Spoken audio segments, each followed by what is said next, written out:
Hi, I'm Trent Walker. I'm a computer information science student here at St. Edward's. I'm Sam Beard. I'm an accounting major here at St. Ed's. Hi, I'm Edmar Rodriguez, in business administration major, and we would like to talk about the object of our presentation is on two strategies to inform our investors about Facebook. Also, some of our expectations for this presentation are for you all to be able to demonstrate investment strategy knowledge that we're planning on teaching you. And here's an interesting fact that's just going to tell you relatively how big Facebook is. When it was about to go public, 7 men owned $25 billion worth of stock, and that is equal to 13% of California's gross state product in 2010, which is huge. And here's Edmar to tell you about the history of this company. Okay, the history of this company was founded in 2004 by Mark Zuckerberg, and Mark Zuckerberg was a student from Harvard University, and the Facebook has faster grown. Like in 2004 it was 1 million people using Facebook. Nowadays are 955 million people using Facebook. So also Facebook has been one of the most social website, and Austin office was the best major expansion outside of the California. Now I'll try to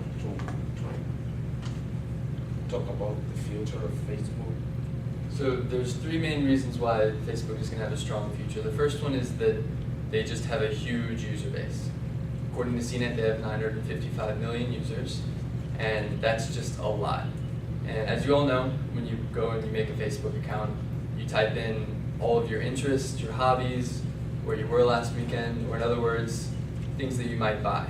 So Facebook is going to be around for a long time for that reason. You can customize ads to a lot of people. And the second reason is going to be the emerging mobile market. Lots more people are using Facebook on their phones. According to CNET again, about 543 million people every month check Facebook on their phone. So to complement that, Facebook has created a new Facebook app. It's faster, better looking, and I'm sure you all have it already. It's the latest update. Also, with the new iPhone 5 that was just released, Facebook has completely integrated itself into the iOS software. So anyone that gets a new iPhone 5 will have Facebook and will be able to use other applications along with Facebook. And the third and most powerful reason is e-commerce. It's basically buying things and selling them on the internet. And according to the Gartner Group, by 2015, 50% of companies will sell 50% will have 50% of their sales through social networks. So Facebook is going to take charge with this, and they're going to add a premium membership, and they're basically going to become a really powerful e-commerce website. Other e-commerce websites exist, like Amazon and eBay, for example, but they respectively have 160 million and 100 million users, and that compared to 1 billion is not a lot. So once everyone has their credit card information in Facebook, it's going to become the most powerful e-commerce website. Also, right now, you can go and download apps into your Facebook, and companies are going to create shopping apps where you can go and you can buy things on Facebook right now. So with those 3 reasons, the huge user base, emerging mobile markets, and the power of e-commerce, Facebook has a strong future ahead of it. So Sam is going to tell us about how you can invest in that future. So for the investing strategies, I'm basically going to talk to you all about 2 different strategies. One of those for you all as investors who are already invested in the company, and second, for those of you who are on the outside looking in. I'm going to start with the strategy for those of you who are already invested. Our advice to you would be to stay in.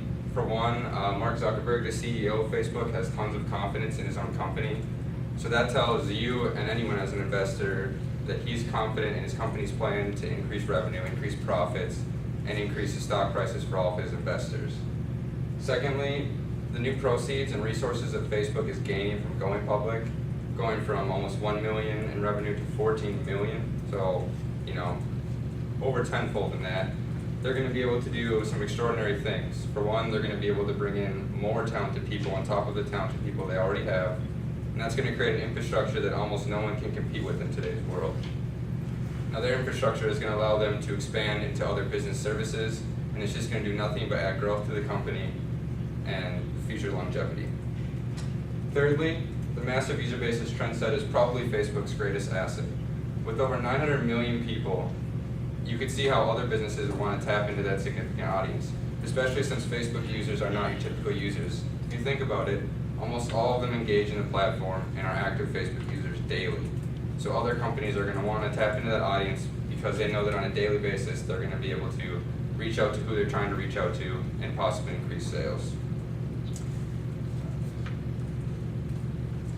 Now for the investment strategies for you all who are outside of Facebook but are thinking of investing in it. My advice to you and our advice to you would be to stay out as of now, but be aware.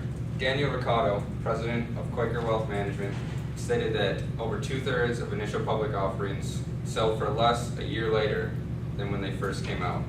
So that tells you that if you're in for a short-term investment, this probably isn't the stock for you, as the odds say 2/3 of the time you're going to fail.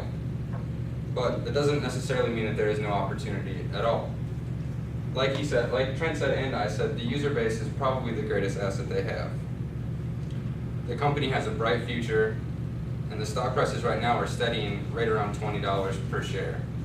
One could say that they're the lowest that they'll ever be for a very long time, so you could buy now and ride the stock all the way up to the top. So in summary, as a short-term stock option, Facebook probably isn't the best, but if you're someone who's into long-term stocks and can be willing to wait to see your profits, I would definitely recommend Facebook as a possible option. Now I'm going to give it back to Trent to tell you a couple things that you should remember from our presentation. So you're going to need to keep in mind that Facebook has 1 billion users. Their future is going to be in the mobile market and e-commerce. And if you're in, you're going to want to stay in. If you're not, you probably just want to wait until you see an opportunity. And you're going to need to remember that Facebook will always be around. Maybe. The end.